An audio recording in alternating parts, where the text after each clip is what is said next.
Hello there. You know, a little while ago we learned about Vincent van Gogh Part 1. Well, it was a little too much to tell you all of it in one day, so I said I would continue. So if we can just remember back, we know that Vincent was very poor and he lost a lot of, he had sadness in his life because he lost his love. He loved somebody, but she did not love him back. He tried many, many jobs. He was fired from the job, so he really felt like a failure. And then the last thing we learned about was that he went to live with his brother, Theo. Remember, did that work out well? Absolutely not, because he was a pest.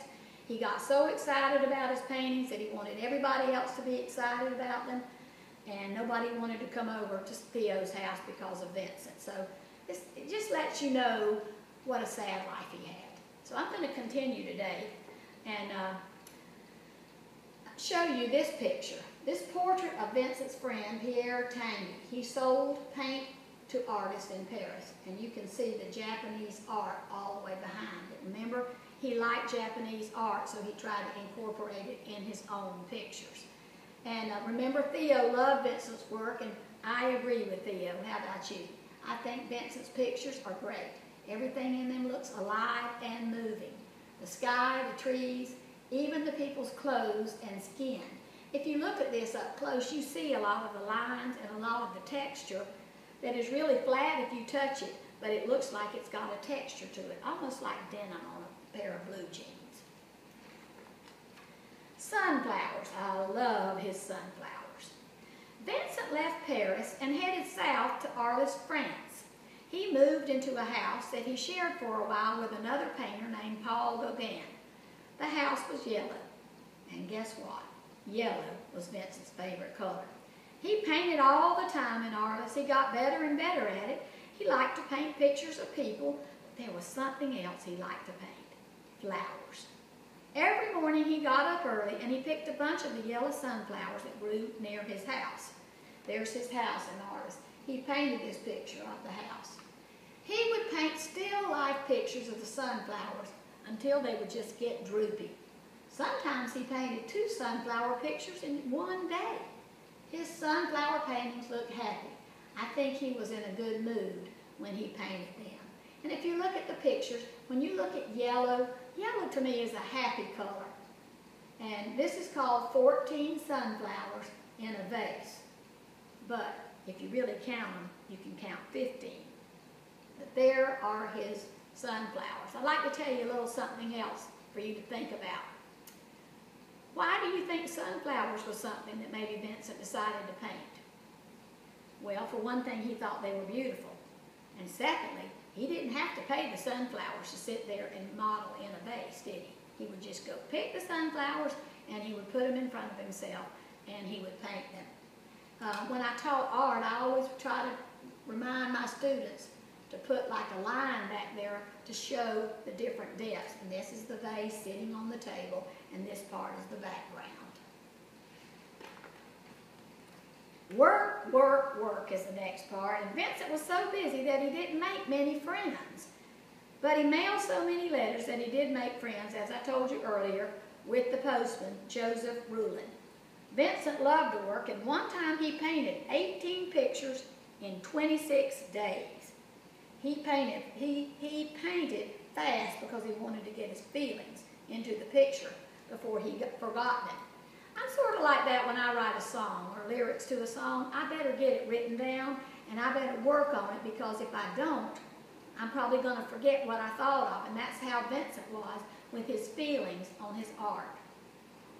Vincent's paintings took weeks to dry because he put paint on very, very thick.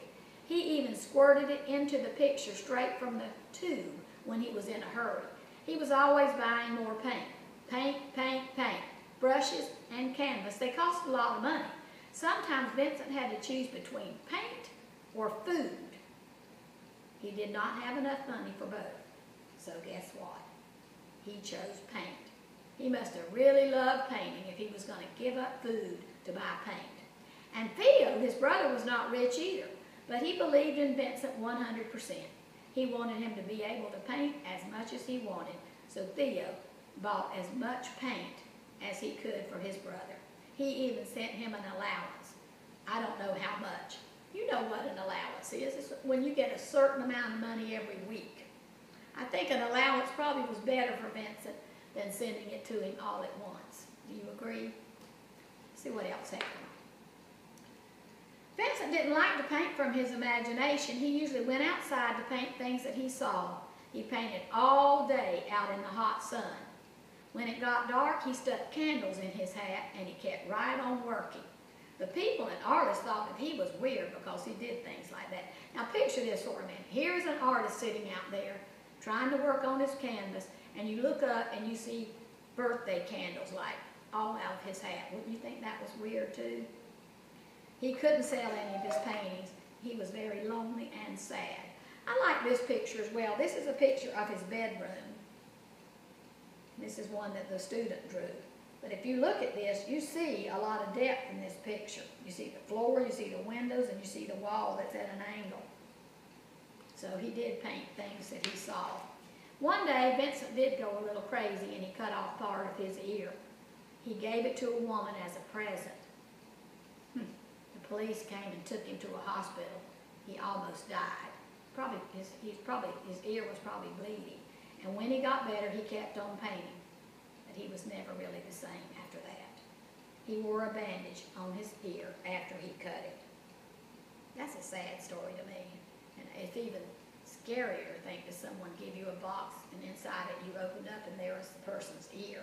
That's kind of creepy, isn't it? If I met Vincent van Gogh, I would ask him 3 questions, and that is the author writing, Brad Bucks and John Holo. Let's see what they would ask him. Were you sorry that you cut off your own ear? Number 2, which of your paintings do you like the best? And the last one, what was the happiest day of your life? And I would also tell him something. Don't worry if you don't sell any paintings right now. Someday you will be famous. Vincent the Great. I feel really sorry for Vincent van Gogh. He had an unhappy life. When he was 37 years old, he shot himself and died. That makes me very sad. Another little note that I remember is he didn't die instantly. He got on back to the house and he laid in the bed for about 2 or 3 days, and then he died. So he did suffer. I think it would make Vincent very happy if he knew that people loved his paintings now. Theo's wife saved Vincent's paintings and letters. When her son grew up, he put them into a museum, and then Vincent became famous. This right here are the 2 tombstones, Theo and Vincent. Did you know that Theo died only 1 year after Vincent? And I often wonder if he was just sad about losing his brother or what exactly happened to him. Now, as you know, the Starry, Starry Night is one of the most famous of his paintings. I hope you will try your hand at that, but it is beautiful. He named this the Starry Night. He has the swirly stars. The author of this book thinks that it is his best painting. Many people around the world would agree, but a lot of people also love some of his other paintings, like the sunflowers. Now Vincent's paintings are in museums all over the world. This person says, I've never seen a real painting by Vincent van Gogh, but I hope I will someday. And I must say that I was very fortunate because when I went to Amsterdam, there is a big museum there with all of his work in it. So yes, I did get to see some of his original paintings. I felt so happy and special that I could see his original works. These are things that are surprising about Vincent van Gogh.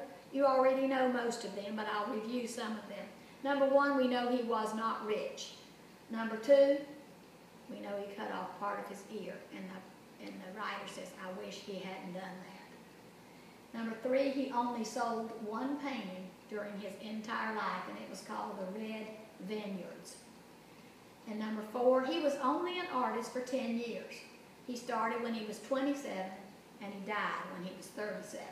He made over 1,700 drawings and paintings in that very short time. That is one almost every 2 days. So it shows you the math. 10 years times 365 days is 3,650 days. So that is like 1 painting every 2 years. He thought the name Van Gogh was hard to read. So we know that he did not write Van Gogh on his work. So he signed his pictures with just his first name, just like that, Vincent. Now it was quite interesting when I went to the museum and we walked around and we had the earpiece and we heard the stories about his paintings, but they don't pronounce it Van Gogh like we say it. They say Van Gogh, like a K on the end. It's kind of strange sounding, but that's the way you say it. Here's some of the words that I want you to think about. Portrait. A portrait is a painting or picture of a person. That's a portrait. A self-portrait is a portrait of a person that he or she makes of himself. And a still life is a painting or picture of things that are not alive, even if they used to be.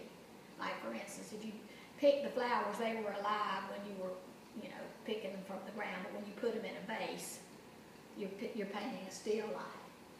So this is a lot about Van Gogh, and I hope that you've enjoyed learning some of these interesting facts. I hope you'll go home and share with someone some of the interesting things that you learned about him. And I hope that you'll have fun with your next Van Gogh piece of work. Have a great day. This is art number 3. Art start number 3.